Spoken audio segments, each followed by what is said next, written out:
Muito bem, voltamos aqui para finalizar.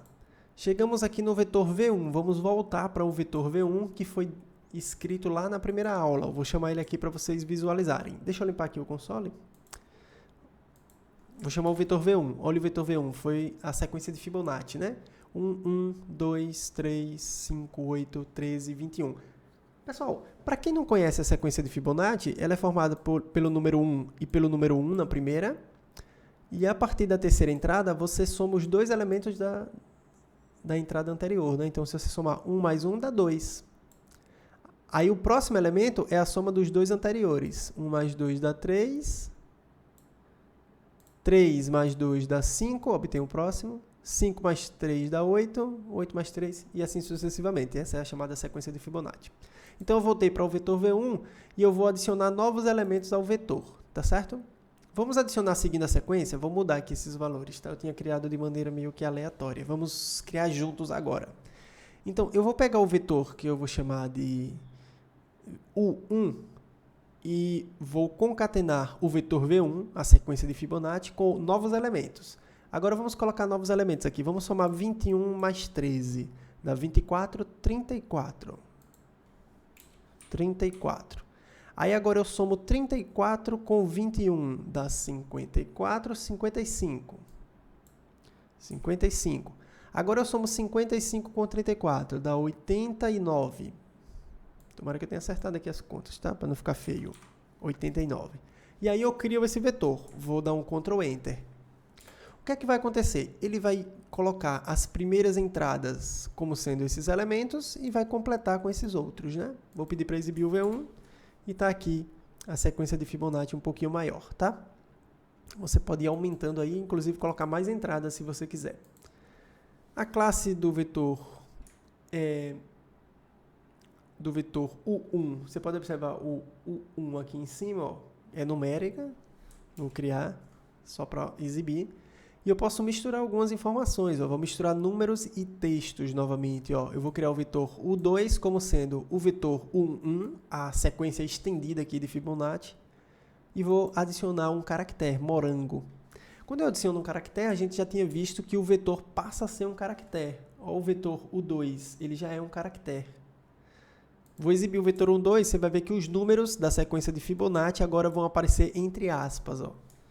Porque ele está interpretando não mais como números, eu não consigo fazer operações matemáticas agora. Ele está interpretando simplesmente como caractere. A classe é um caractere. Ou seja, você não consegue fazer uma soma. Será que consegue fazer uma soma? Aí, vamos fazer uma soma. Eu nunca fiz esse teste. U.2. Errou. Tá vendo? Tipo inválido. O tipo é um caractere, eu não consigo somar caractere. Como é que eu vou somar aqui esses números mais morango? Ele não consegue fazer essa operação, tá? Acessando os elementos pelo índice. Essa parte aqui também é muito importante. A gente vai ver numa aula aqui sobre análise dos nossos dados, quando eu quero calcular média de alguns elementos de um conjunto, de um data frame. Vocês vão aprender o que é isso.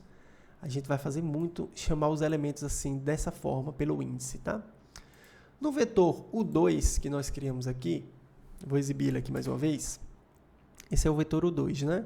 Ele tem esses números no começo, que estão transformados em caracteres no momento. Esse 34, pessoal, é o nono elemento do vetor, tá? Por isso que aparece esse 9, tá? E o que é que eu estou chamando? Eu estou chamando o 11º elemento. Esse é o nono, esse é o 10º, esse é o 11º elemento, ó. Vou dar um Ctrl Enter. O 11º elemento é o 89. Esse é o nono, 11º. Então, quando eu faço esse chamado, usando colchetes, eu estou chamando o elemento que está na posição 11 do vetor, tá? Aqui, ó, se eu tentar acessar uma posição inexistente, essa é a 11, essa é a 12. Acabou, só tem 12 entradas. Se eu tentar chamar o cara que está na posição 15, vai aparecer um NA, um número ausente, um dado ausente, tá? A gente não tem essa informação porque ela não existe, não tem essa entrada. Só vai até o 12º e você está me pedindo o 15º elemento. Não vai rolar, não tem como. Vamos visualizar o vetor U2 mais uma vez, o vetor completo, tá certo? E agora o que eu vou fazer é remover um elemento da posição 3. Vou remover. Vamos fazer o seguinte, vamos remover esse elemento da posição 12, é o 12? 9, 10, 11, 12. Vamos remover esse elemento da posição 12 e ver se ele volta a ser numérico. Eu não sei isso ao certo. É bom que a gente aprende junto. Ó.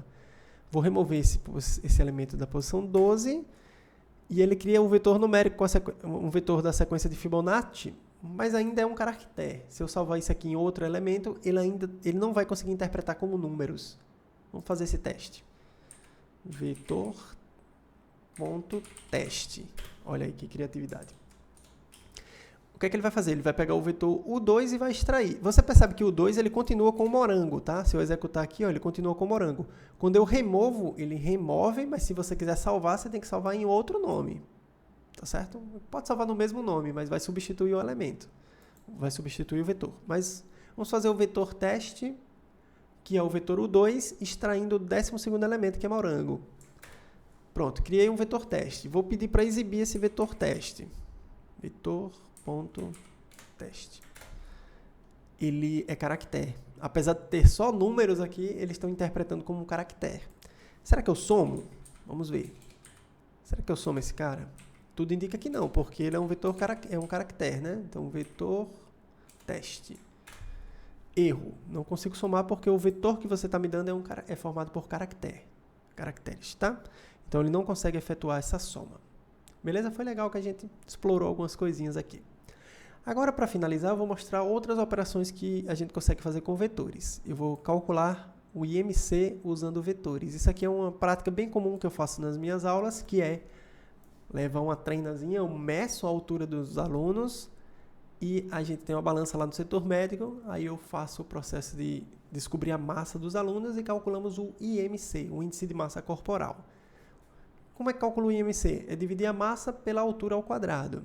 Então, digamos que eu tenha medido a massa de algumas pessoas e as medidas foram 70 kg, 10 pessoas, né? 85, 60, 90 e assim sucessivamente. Tá aqui as massas. Vou criar esse objeto. Eu vou limpar aqui na vassourinha, tá? Pra gente ficar com menos informação aqui. Vou definir esse objeto massa. Ctrl Enter. Tá aqui a massa. Tem 10 entradas. É um vetor numérico. Agora eu vou medir a altura. Chamei aqui o vetor de alturas com a altura de cada uma dessas 10 pessoas. Tá aqui as respectivas alturas. Vou dar o Ctrl Enter. E agora eu vou calcular o IMC, o índice de massa corporal. É a massa dividido pela altura ao quadrado. Ó, vou dar o Ctrl Enter.